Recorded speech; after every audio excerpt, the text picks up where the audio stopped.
వరుణుడి కరుణ లేక కరువుతో అల్లాడుతున్న అనంతపురం జిల్లాలో ఇప్పుడు మూగజీవాల రోదనలు గుండెలను పిండేస్తున్నాయి.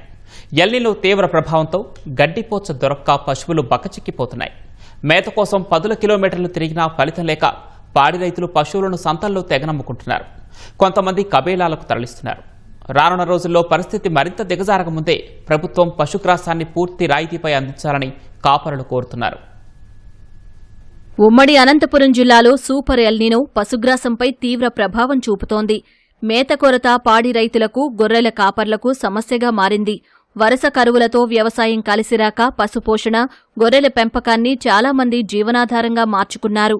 ఈసారి ఎక్కడా చినుకు రాలకపోవడంతో జిల్లాలో 10% విస్తీర్ణంలో కూడా పంటలు సాగవలేదు.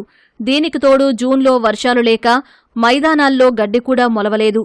ఏటా మే నెలలో బోర్ల కింద రైతులు మొక్కజొన్న, వేరుశెనగ సాగు చేసేవారు.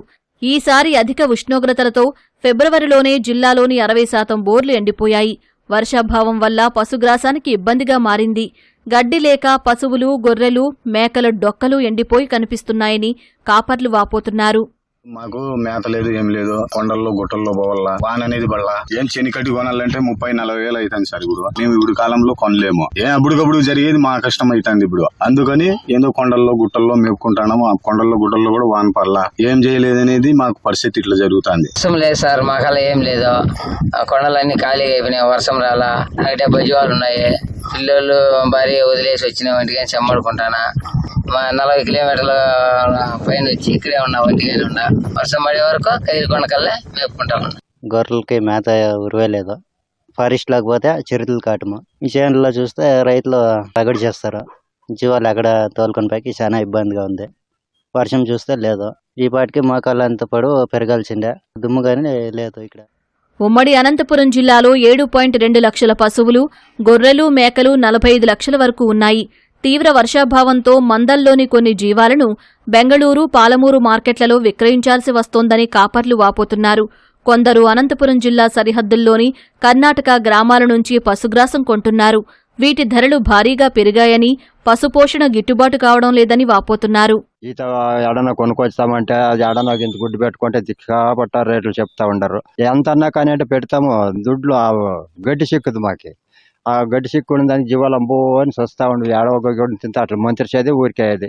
ఇట్లా చేస్తా ఉన్నాం సార్. మాకు చాలా ఇబ్బందులు. బోర్లలో చూస్తే నీళ్లు రావు, అన్ని ఫెయిల్ అయ్యిండవి. వాన్ లేదు, ఏం లేదు సార్. మేము ఏం చేయాలి సార్? జీవాలు ఎక్కువ ఉండదు సార్. సింగపల్లి ఇట్లంతానా మేము యాత్ర పోతా ఉంటాం సార్. పాగొడ కట్టుకొని, మద్దూరు కట్టుకొని ఇక్కడ అంతా ఉండదు సార్. గొర్రెలు మేత నీళ్లు లేకుండా పదికి అంతా పోతా ఉంటాం సార్. నీళ్లు ఉంటే ఎట్లా కాలం చేయొచ్చు. మేము నీళ్లే లేకుండా మేము ఇంకెక్కడ దొరకదు సార్.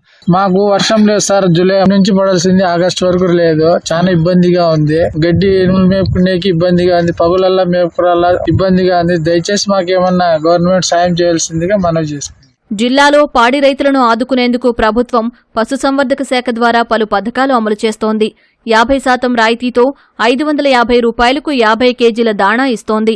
హరిత గోపాలం కింద నీటి సౌకర్యం ఉన్న రైతులకు విత్తనాలను రాయితీపై అందిస్తోంది. ఎకరా పశుగ్రాసం సాగుకు 56,000 సాయం చేస్తోంది. ప్రస్తుతానికి పశుగ్రాసానికి అంత ఇబ్బంది లేదని, ఆగస్టు తర్వాత వర్షాలు పడకపోతే మాత్రం పరిస్థితి చేయి దాటుతుందని అధికారులు చెబుతున్నారు. తీవ్రంగా పశుగ్రాస కొరత అయితే ఉంటుందని మమ్మల్ని 6 నెలల నుంచి ప్రిపేర్ చేస్తున్నారు గవర్నమెంట్.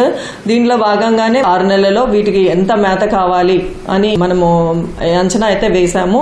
అది కూడా మనము ప్రభుత్వానికి ప్రణాళిక పంపించిన తర్వాత వాళ్ళు ఏమంటున్నారంటే, ఇప్పుడు అక్కడ సూపర్ ఎల్నినో ప్రభావం వల్ల మనకి వేరే జిల్లాల నుంచి మనం పశుగ్రాసాన్ని మనము తరలించలేము. కాబట్టి అక్కడుండే వనరులని మనము సద్వినియోగం చేసుకోవాలి. 71 మెట్రిక్ టన్నుల జొన్న విత్తనాలని జిల్లా వ్యాప్తంగా పంచడం జరిగింది. దాంతోపాటుగా 535 మెట్రిక్ టన్నుల దాణాని పశువులకి ఈ సంవత్సరం కేటాయించారు 50% సబ్సిడీ మీద.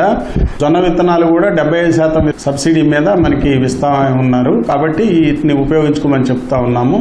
కొంత PMDS కింద కూడా మేము ఫాడర్ని డెవలప్ చేయడం జరిగింది. రాబోయే సెప్టెంబర్, అక్టోబర్ మాసంలో మనకి పశుగ్రాస కొరత తీవ్ర స్థాయికి వచ్చేటువంటి అవకాశం ఉంది. కాబట్టి రకరకాల స్టెప్స్ తీసుకుంటున్నాం.